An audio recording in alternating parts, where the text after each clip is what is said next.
I want to do a recap on what we saw in 2023 in the Real Estate Board of Greater Vancouver. With their feet on the ground, what did we see and what did the stats tell us?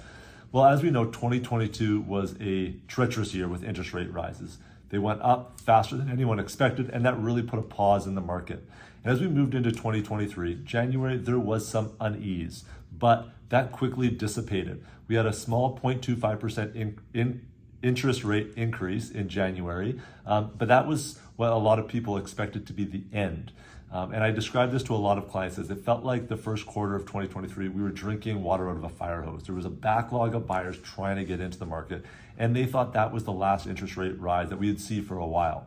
2023 was really a tale of two halves, the first half and the second half. And the only difference between that was the interest rate rise in June and July of 2023. We saw 0.25% rise in June and 0.25% rise in July, and that's what changed the market. But February, March, April, May, June, July, we saw month-over-month price increases. And we hadn't seen that since late 2021, 2022, early 2022, before the interest rates rises really kicked in.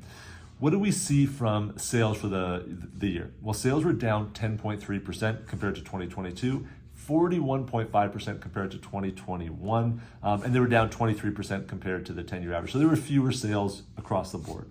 Listings, we saw fewer listings as well. What does that tell us? People didn't see what they wanted to buy, so they decided not to sell. Or people didn't want to lose their interest rate and go into a higher interest rate. So we saw 7.5% fewer listings compared to 2022, and 10.5% compared to the 10-year average.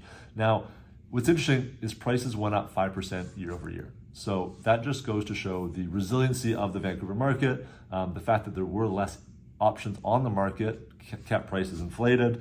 But again, it was really that first quarter was really where we saw prices increase. The second half of the year, we actually saw prices come back a little bit.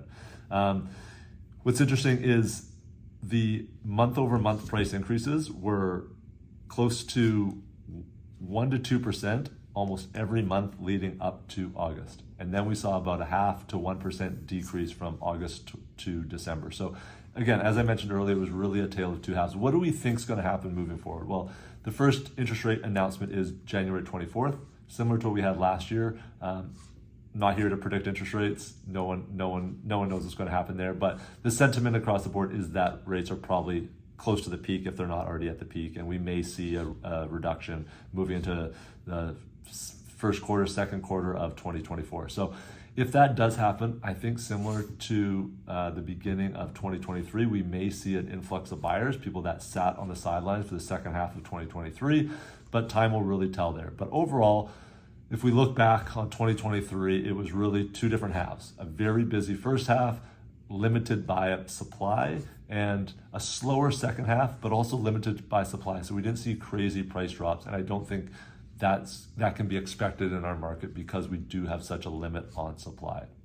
I'll keep you posted throughout the year what happens in 2024. If you have any questions, feel free to reach out.